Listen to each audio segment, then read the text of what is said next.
안녕하십니까. 이번에 공동대출 강의를 맡게 된 비아신협 정영희 차장입니다. 감사합니다.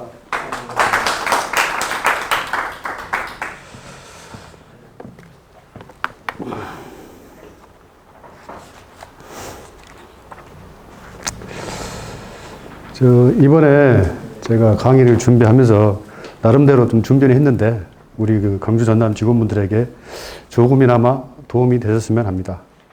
그 강의가 자주 한 편이 아니기 때문에 좀 서툴러도 좀 양해해 주시면 감사하겠습니다. 그러면 본격적으로 목차를 보시면 첫째, 강의 목적, 둘째, 공동대출 현황, 셋째, 공동대출 규정 해석, 네 번째로 공동대출 사례집을 간략하게 좀 요약했으며 다섯 번째, 주간조합 업무 처리 흐름을 살펴보고 여기에는 안 나와 있지만 마지막으로 공동대출 관련 주요 질의응답 사례 등을 살펴보고 맺은 말로 강의를 마치도록 하겠습니다. 그럼 강의 목적, 공동대출의 필요성. 현재 공동대출이 왜 필요할까요? 현재 우리 가계대출, 정부의 가계대출 억제에 따른 대출 규제로 현재 가계대출은 대부분의 조합들이 현재 줄어들고 있는 상황입니다. 그래서 그 대출이 줄어든 만큼 어디에다 대출을 우리가 영업을 해야 되나. 지금 보통 대부분 조합들이 개인사업자 및 법인대출에 대해, 즉 기업여신 쪽으로 지금 전환이 되고 있습니다. 그래서 현재 지금 기업여신을 취급하게 되면 대부분이 또 거액여신이 많이 취급하게 됩니다. 거액여신을 취급하게 되면 동일한 한도, 각 조합에서 동일한 한도에 또 제약을 받게 되고 최근에 금융감독원에서 행정지도로 거액여신 한도를 제약하고 있습니다. 자, 보통 자기 자본의 10분의 1, 10분의 10, 그 다음에 자산총액의 10분의 0.5를 거액여신 한도로 보고 규제를 하기 때문에 그 동일한 한도의 제약 및 거액여신의 한도의 제약을 해결하기 위해 공동대출을 취급해야 하고 공동대출을 취급함으로써 강주 전남 조합이 동반성장하는 길이 되지 않겠나 싶습니다. 다음으로 공동대출 주간조합이 되자. 매번 아시다시피 보시면 하던 조합만 하게 돼 있습니다. 주간조합을. 그러는데 현재 우리 강주 전남 조합에서 주간조합으로 대출을 취급할 수 있는 조합은 자산으로 따지기 때문에 총 28개 조합이 주간조합으로 공동대출을 주관할 수 있습니다. 그래서 공동대출을 주간조합을 하기 위해 현재 중앙회에서 이번에 내려준 공동대출 사례집을 토대로 유심평가 공부해야겠죠.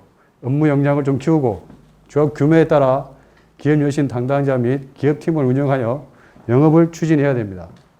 그리고 100억 이상 공동대출 같은 경우 중앙회에서 여신평가팀에서 사전평가를 하기 때문에 한 번 더 리스크를 줄이면서 대출을 취급할 수 있습니다. 또한 주간조합 수수료, 주간하게 되면 취급 수수료 외에 주간조합 수수료를 또 징수할 수 있습니다. 이 주간조합 수수료는 공동대출의 총액에 대한 수수료이기 때문에 그리 쉽게 낮은 금액이 아니므로 조합 수익에도 큰 증대를 가져올 수 있습니다.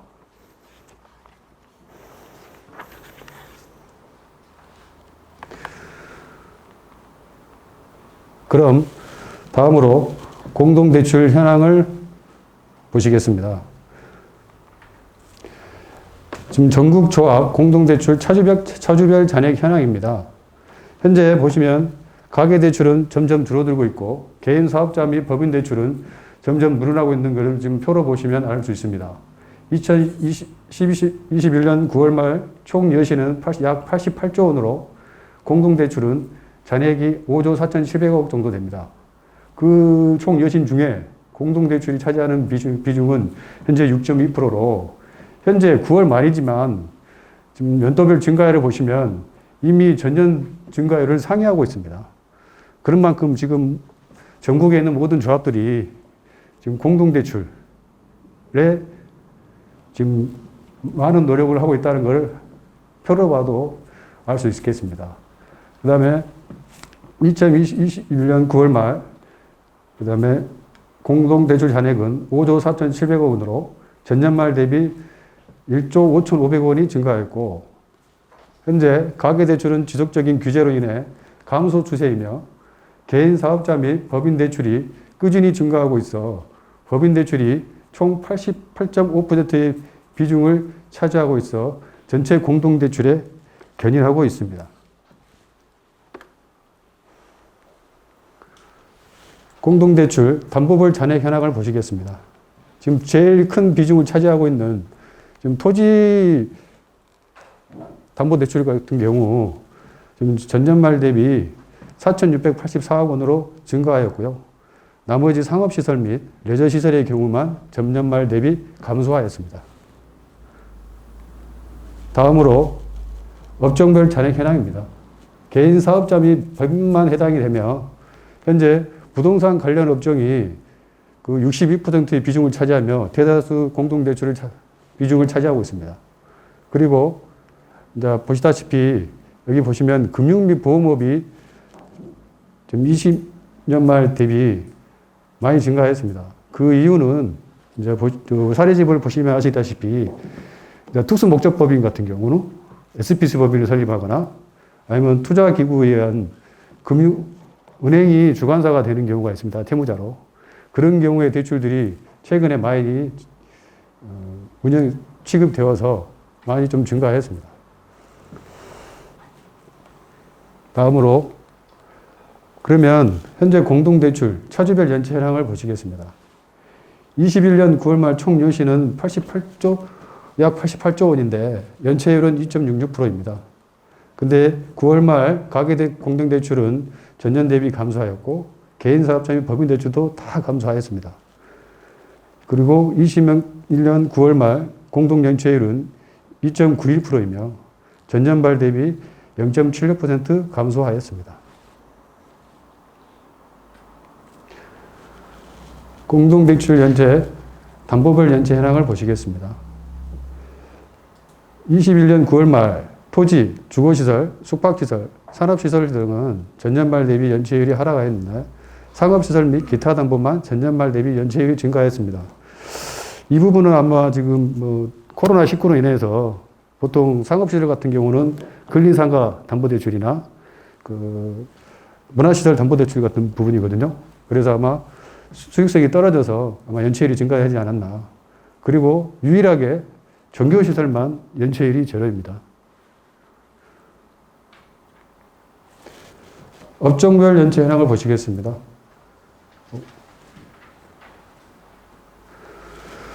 현재 보시면 아시다시피 모든 업종들이 연체율이 감소하고 있는 추세인데 유독 여기 보시면 숙박 음식 업무만 연체율이 증가한 것을 볼 수가 있습니다.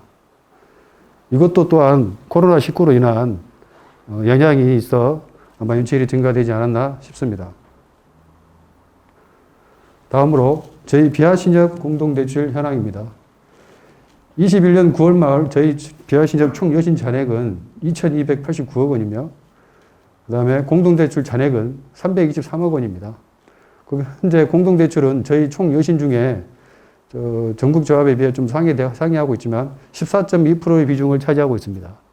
저희도 가계대출이 취급하기가 힘드니까 우리 여신팀에서나 판로를 찾기를 기업대출이나 공동대출로 참여하게 되었습니다.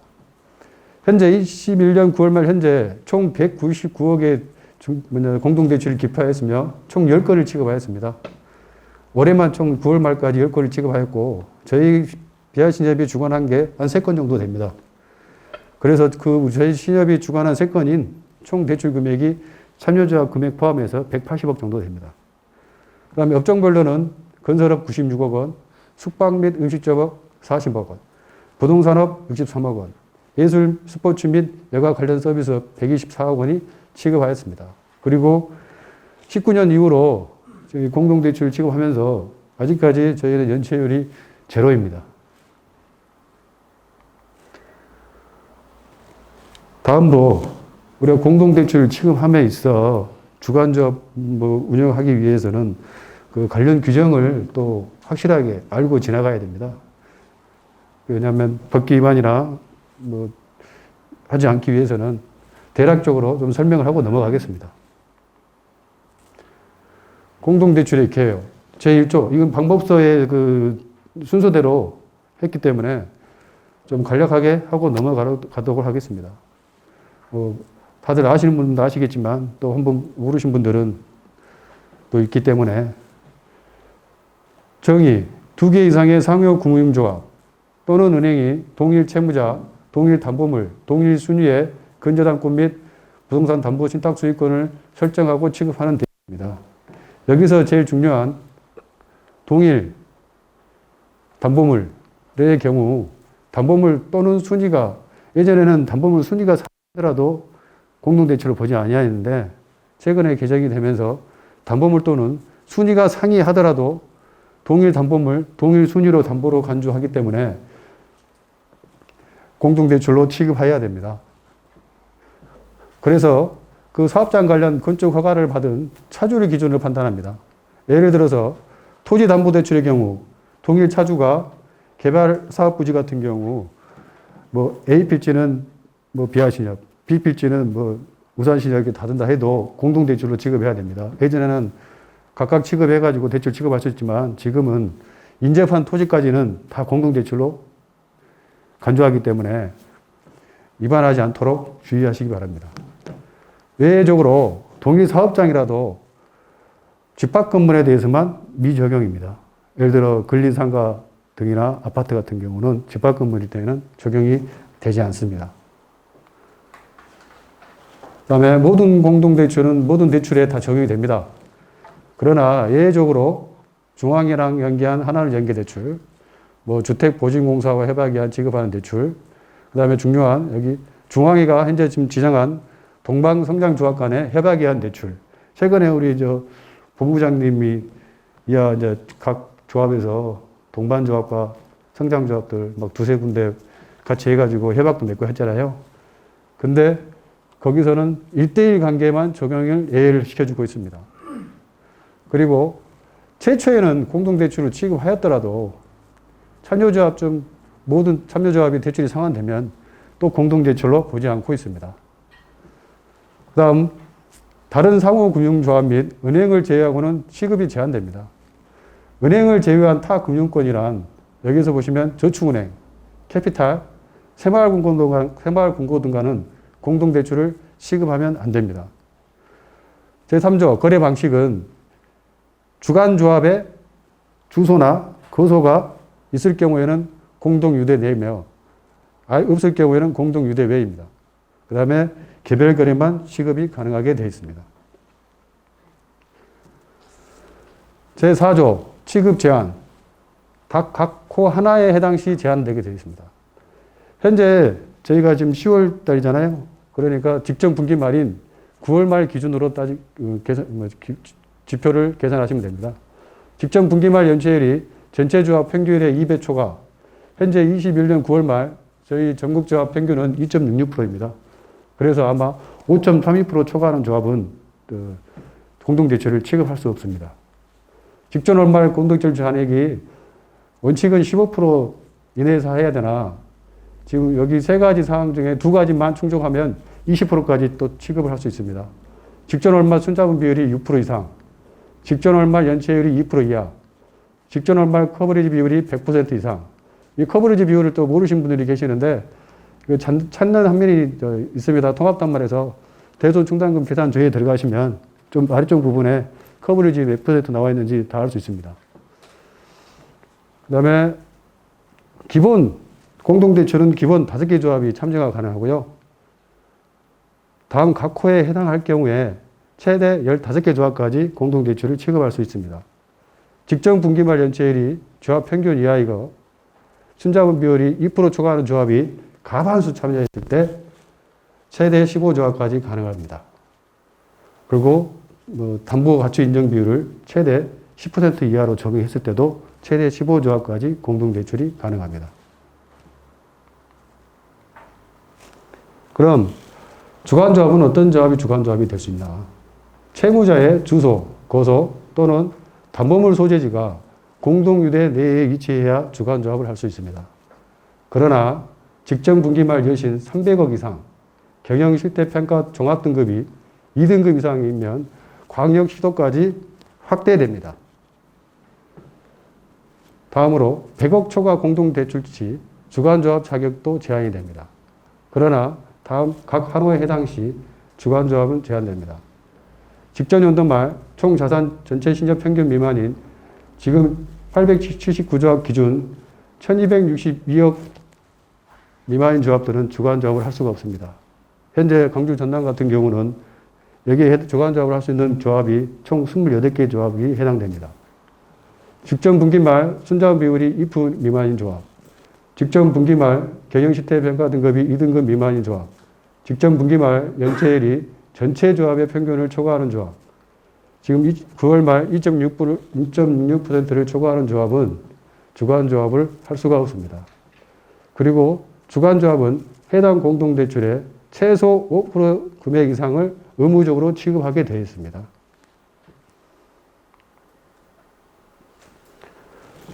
주관조합은 공동으로도 취급이 가능하고요.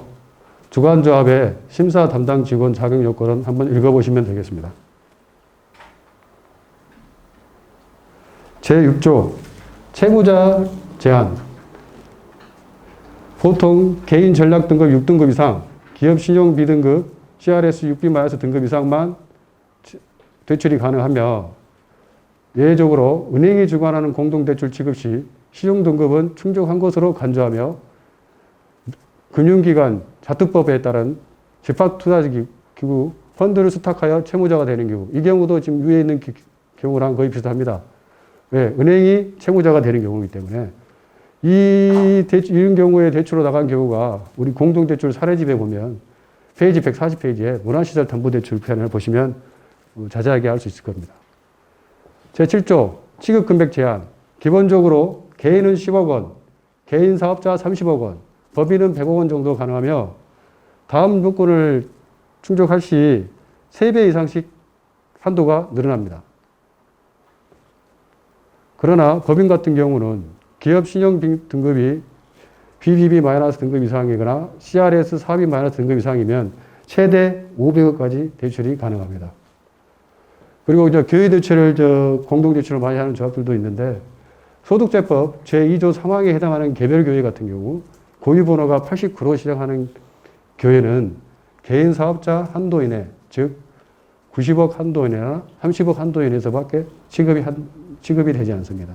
그러나 이제 82로 시작하는 개별교회가 아닌 큰 법인교회 같은 경우는 법인 대출에 준해서 취급하시면 될 것 같습니다. 그 다음에 대출 한도, LTV는 절대 상향이 금지되어 있습니다. 그러나 교회 대출로서 정교시설 및 정교용지를 담보하는 경우는 담보평가 금액의 70% 이내로 제한되어 있습니다. 공동대출은 신규든 만기 연장이든 외부 감정평가가 무조건 원칙입니다. 외부 감정평가 생략할 수 있는 사유들은 한번 읽어보시고요. 또한 공동대출 용도는 제한되어 있습니다. PF대출, 부동산 개발금융, 임대, 분양 목적, 시설자금, 즉 기성구 대출은 취급이 금지됩니다. 그러나 다만 담보가치가 충분하여 원리금 회수에 지장이 없고 취급 시점에 아래 요건 충족 시 취급이 가능합니다. 여신 업무 방법서상에 담보 인정 비율을 초과하지 않는 경우 PF 사업이 완료된 미분양 주택 등 적정하게 담보 취득하는 경우는 예외적으로 대출이 가능합니다. 이 부분은 마지막에 제가 준비한 공동대출 관련 주요 질의응답 사례도 더 자세하게 나오니까 다시 한번 설명해 드리도록 하겠습니다. 제10조 대출 심사 및 취급 절차. 주관조합이 당연히 주체적으로 심사를 해야 되겠고요. 참여조합도 요새는 같이 심사하고 있습니다. 필히 현장 조사를 해야 되고 용도의 자금 사용을 방지를 해야 되며 특정 업종, 지금 현재 규제하고 있는 업종이 부동산업과 건설업입니다. 이 특혜 업종이 공동대출 잔액의 3분의 1을 초과해서 안 되게 관리를 하셔야 되고요. 동업종 편중 리스크 관리는 공동대출 잔액이 100억 미만이거나 공동대출 잔액이 전체 대출의 10% 미만 조합은 적용하지 않습니다. 제11조 대출 취급 수수료 등 주간조합은 최고 1% 이내에서 주간 수수료를 수취가 가능합니다. 취급조합은 최고 2% 이내에서 대출 취급 수수료를 수취 가능하고요. 단 공동대출 관련 초과는 최고 2%를 초과할 수 없습니다. 예를 들어 총 100억 대출 시 주간조합 수수료, 취급 수수료를 더해서 총 100억이면 2%, 최고 2%니까 2억 한도 내에서 주간조합 수수료라고 취급 수수료를 한도 내에서 수취를 하셔야 됩니다. 이 부분 꼭 염두에 두시고요. 잘 비율 조절하시면 주간조합 수수료를 좀 더 많이 받아갈 수도 있으니까 잘 계산하셔가지고 이 한도를 넘지 않게 하시면 될 것 같습니다. 그 다음에 주간조합과 참여조합 간의 해박도 체결해야 되고요. 해박서상에 제7조 부분도 보시면 나중에 거기에 이제 가반수 동의를 할 것인지 전액 전원 찬성으로 해서 동의를 할 것인지 그 부분이 좀 책임 권리 의무 관련 부분이 나와 있거든요. 그 부분은 참여조합 간에 주간조합과 참여조합 간에 잘 협의해서 계약 해박 체결을 하시면 될 것 같습니다. 다음으로 이제 공동대출 관리, 분기별 실사를 해야 되고 주간조합과 취급조합 간 공동관리를 하셔야 됩니다. 공동대출은 원칙적으로 만기 도래 해수가 원칙입니다. 그러나 예외적으로 만기 연장 사유로 대출 원금의 10% 이상을 상환하는 경우, 담보가치가 증가한 경우, 향후 원리금 상환 능력에 대한 평가 결과가 직전 연도 이자 보수 1.5배 이상인 경우, 이제 마지막으로 이제 이 부분, 아까 말씀드린 공동대출 해박 제7조 사항에 보면 가반수 동의를 할 것인지, 전체 조합 동의를 할 것인지, 이 부분을 잘 체크하셔야 되는 부분이 이 부분입니다. 기한 연기 시점에 연체가 없고 시급조합 모두가 협의하여 연장하기로 결정하였을 경우에도 공동대출이 연장이 가능합니다. 제일 중요한 동일한 자산 건전성을 분류를 해야 되고요.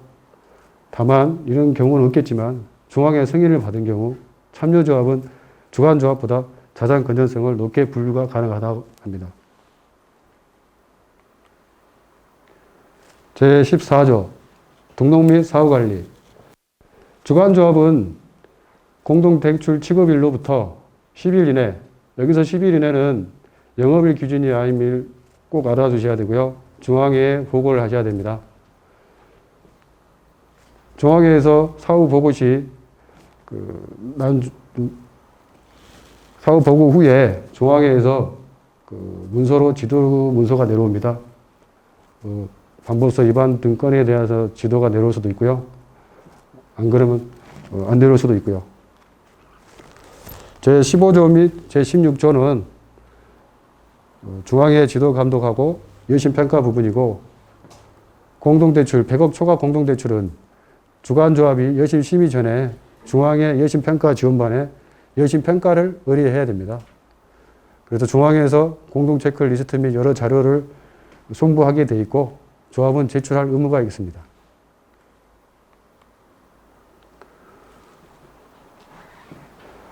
그러면 저번에 저희 이제 중앙회에서 내려온 공동대출 사례집을 좀 심도 있게 분석해야 되나, 그것까지는 좀 어려울 것 같고요.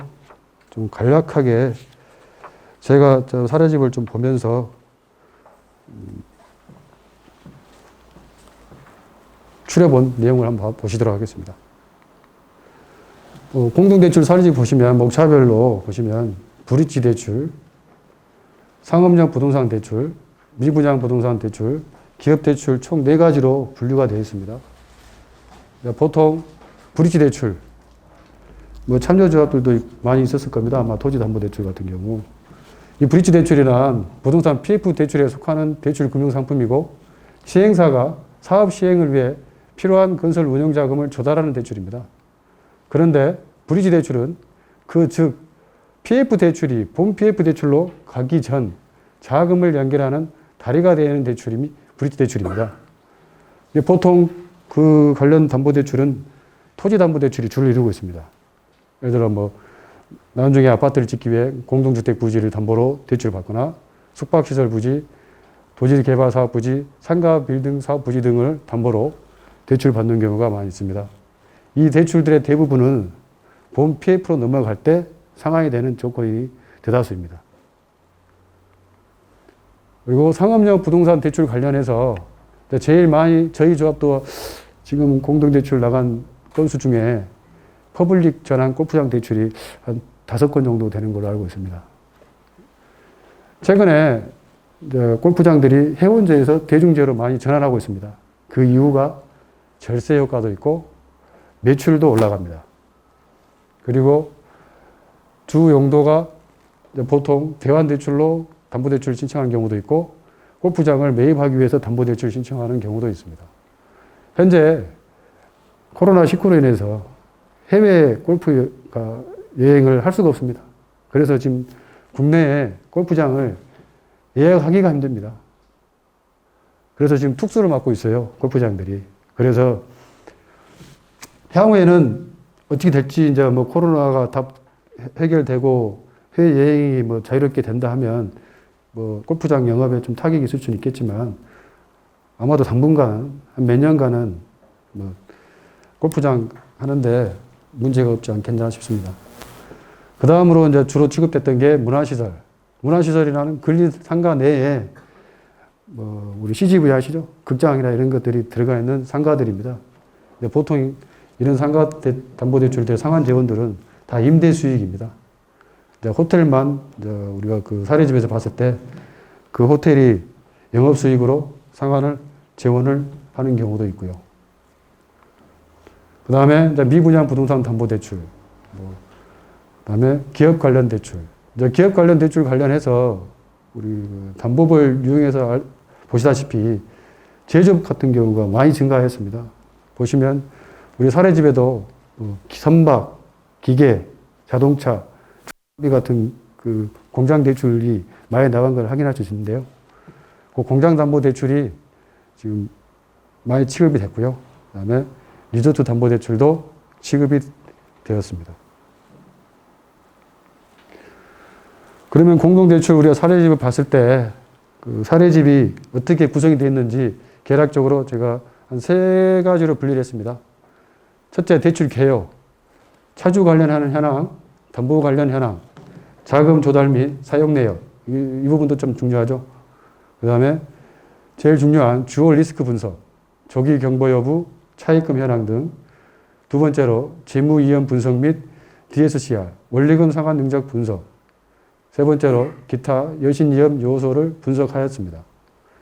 마지막으로 종합평가 의견으로 이 부분은 모든 사례집에 들어가 있는데 우리 이제 도합 대출 담당자들이 한번 대출 나가기 전에 한 번 더 체크하고 건전 여신을 취급할 수 있도록 아마 도와주는 소스가 아닌가 싶습니다. 이 부분은 아마 그 100억 이상 대출권에 대해서는 무조건 평가서가 그 전자문서를 받게 돼 있거든요. 한번 꼭 이 부분은 모든 대출 담당자들이 꼭 읽고 마지막으로 채무자랑 대출 계약하기 전에 채권 보전할 수 있는 부분은 더 체크하셔서 조합 채권 보전에 문제가 없도록 하시면 될 것 같습니다. 그러면 좀 전에 두 번째 얘기했던 재무 이역 분석 및 상환 능력 분석 보시면 이 부분은 참 어렵습니다. 저도 공부하려고 했는데 지금 개략적으로만 저도 설명을 드리겠습니다. 여기 관련된 참고 자료는 제가 마지막에 뭐 필요하시면 메일로 보내드리도록 하겠습니다. 기업 대출 상환 능력 검증의 대표적인 지표들입니다. 이자 상환 능력을 따질 때는 이자 보상 비율을 보고요. 두 번째로 에비타의 금융 비용을 나눈 값을 보고요. DSCR. 원리금 상환 능력을 볼 때는 총 차입금 대비 에비타를 보고 있습니다. 그러면 총 차입금 대비 에비타란 현재의 현금 창출 능력을 총 차입금을 몇 년 내 상환 가능한지 평가하는 지표입니다. 예를 들어서 총 차입금 대비 에비타를 나눴을 경우에 5배수가 나왔다. 전체 차입금을 5년 내 영업수익금으로 상환할 수 있다는 것을 의미합니다. 그래서 이 지표값이 높으면 높을수록 상환기간이 장기화된다는 의미로 기업 안정성이 안 좋다는 얘기거든요. 그래서 이 수치는 최대한 적게 나올수록 좋다고 보시면 될 것 같습니다. 다음으로 이자 보상 비율. 영업이익에다가 이자 비용을 나눈 값입니다. 이 부분도 1.0이면 영업이익으로 순전히 이자 비용으로 딱 끝난다는 얘기입니다. 그러면 좋은 기업이 아니겠죠.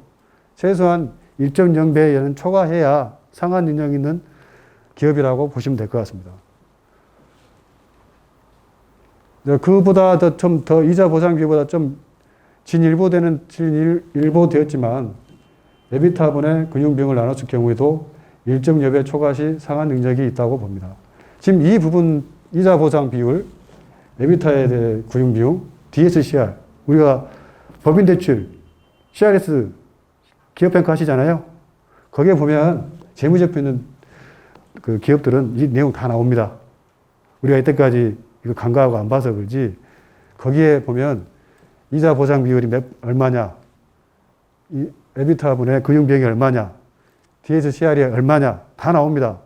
우리가 그거를 다 눈여겨보지 않고 지나갔기 때문에 모르는 것이지, 지금부터라도 이제 기업대출 취급하실 때 기업 CRS 평가해 보시면 이런 이자 보상 비율이 뭐 수치가 얼마고, 이 수치가 얼마고, 이 수치가 얼마고 다 나옵니다. 그러니까 이제 오늘 이후로는 이 값이 이상 나오면 정상적이고 상환 능력 있는 기업이다 라고 보시면 될 것 같습니다.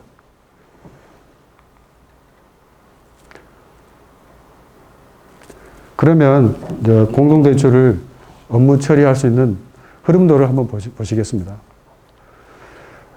기초적으로 먼저 공동대출 취급하기에 앞서 영업을 해서 하든 방문을 해서 하든 대출 먼저 이루어져야겠죠, 상담이. 그 다음에 조합 내에서 대출 가부 결정이 어느 정도 떨어지면 방법서에 정한 채무자 기준이나 대출 한도 기준이랑 다 맞는지 확인하시고 충족 여부를 검증하시고, 그 다음으로 100억 이상 대출건만 주관조합에서 중앙회의 공문을 통해 사전평가를 요청하시면 됩니다. 수신부서는 꼭 조합 여신평가 지원반으로 하시면 되고요. 그러면 이제 중앙회에서 100억 이상 대출권에 대해서는 사전평가에 대한 회신이 옵니다. 저도 몇 번 회신을 받아봤지만 해라 마라 식으로 답변 오지 않습니다. 무조건 조합에서 책임하에 취급하실 게그릇만 보내줍니다. 이제 안 된다는 건 당연히 안 된다고 이제 공문이 오겠지만은, 대다수는 중앙에서는 확답을 주지는 않습니다. 조합에서 자율적으로 책임지고 취급하시면 됩니다. 아까 말씀드렸다시피 취급 전 취급사항 이런 부분들은 다시 한번 중앙에서 얘기하신 부분들은 다시 한번 체크해가지고 일처리 하시면 될 것 같고요. 그 다음에 이제 공동대출 정보 전산 등록을 하시면 되고, 공동대출 협약 및 실행. 차후에 주관조합에서는 중앙회의 공문을 통해서 10일 이내에 여신관리팀에다가 보고해 주시면 됩니다. 그러면 공동대출 관련하여 주로 물어보신 질의응답 사례를 제가 한번 보도록 하겠습니다. 각종 지표 등 규정 중족 판단 시점은 언제인가?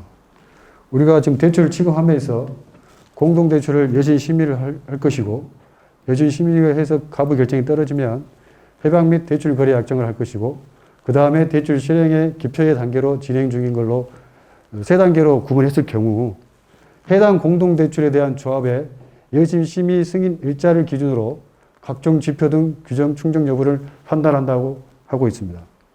즉, 조합의 여신 심의 시 해당 대출의 취급 여부 판단을 하여야 하는데, 미래의 대출 실행일을 기준으로 지표 등 충족 여부를 예측하기 어렵고, 채무자 또한 조합의 사정으로 협약 후 예정된 대출 실행일이 연기되는 사례 등도 발생할 수 있기 때문에 조합의 대출 취급 가능 여부를 판단하는 여신 심의 시점을 기준으로 방법서상 각종 지표 및 조건 등 충족 여부를 판단하는 것이 합리적일 것입니다.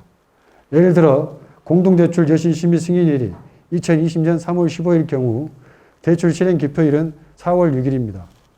그럼 여신심의 승인일인 2020년 3월 15일이 기준이 되므로 직전월은 20년 2월이 되고 직전 분기는 2019년 2월이 되므로 당시 공동대출을 열심히 심의한 날짜들을 꼭 기재해 주시기 바랍니다. 공동대출, PF대출, 부동산 개발금융, 기성고 대출은 공동대출로 취급이 가능하나 PF대출, 부동산 금융개발, 기성고 대출은 공동대출로 원칙적으로 취급이 불가합니다. 방법서상 예외 조건의 의미는 대출 취급 금액이 담보물만으로도 산정한 대출 금액 이내인 경우를 의미합니다. 즉 사업비에 대한 대출은 어떠한 경우도 기성고 대출은 어떠한 경우에도 불가합니다. 그러나 예를 들어 공동주택 개발 사업 계획이 있는 채무자가 나대디에 대해 외부 감정평가 500억을 받고 대출 신청 시 규정 LTV 60%를 적용하여 300억 공동대출로 취급이 가능합니다. 공동대출 건축하기 위한 사업비는 공동대출이 불가하나 채무자가 본 나대지 담보대출금으로 건축 행위를 할 경우 특약을 맺을 필요는 있습니다. 이 말은 즉슨 LTV 한도 나온 금액에서는 채업주가 사업비로 쓰든 시설자금을 쓰든 신경을 안 쓰겠다는 얘기입니다. 그러니까 그 대신 이제 이 부분이 이제 중요한 부분이죠. 예를 들어 300억을 대출 받아서 이 부분 갖고 건축 행위를 했을 경우에 저희 조합은 땅 대출 해줬기 때문에 나중에 채권 보전에 문제가 생기니까 예를 들어 본 PF로 진행할 시 대출 상환을 하기로 하건 특약을 맺거나 아니면 시공사나 연대 보증을 맺고 유치권 이런 우리 주로 받는 대출 서류들을 다 바꿔 처리하시면 크게 문제는 없을 거라고 생각됩니다. 두 번째로 경락잔금 대출을 공동대출로 취급 가능한가요? 방법서 경락잔금 대출은 원칙적으로 공동대출로 취급이 불가합니다.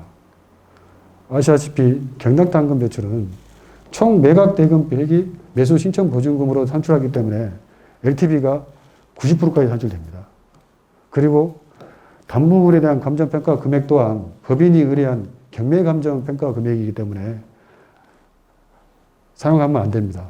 그래서 보시면 중앙에 이제 답변인데 경락잔금 대출 규정과 공동대출 규정과는 상충된 부분이 많고 공동대출은 연체 등 문제 발생 시 영향을 미치는 규모가 크기 때문에 LTV 90%를 적용하는 것은 상당히 리스크가 있음에 따라 경락잔금 대출은 공동대출로 취급이 불가한 것으로 판단. 다만 공동대출은 자금 용도를 특별히 제한 두지 않았기 때문에 공동대출 관련 규정을 모두 준수하고 채무자가 해당 대출금을 경락잔금 용도로 사용하는 것은 무방하다고 합니다. 이 말인즉슨 다시 담보물에 따라 감정을 다시 하고 그 규정비율 매각가율 한도 내에서 다시 취급하게 되면 공동대출은 가능하다는 의미입니다. 대출 기간 중 추가 대출이 가능한가요? 취급 조합 전부 또는 일부에 대하여 추가 대출이 가능하며 업무 절차는 공동대출 신규 취급 업무 절차와 동일합니다. 그 중에서 만약에 추가 대출이 100억 이상 건이 될 경우에는 중앙에 사전평가를 의뢰하셔야 되고요.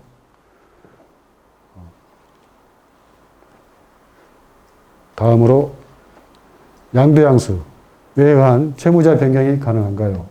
양도양수는 채무자가 바뀐 거기 때문에 취급 전부에 대하여 처리했을 경우에만 가능하다는 거 알고 계시면 될 것 같습니다.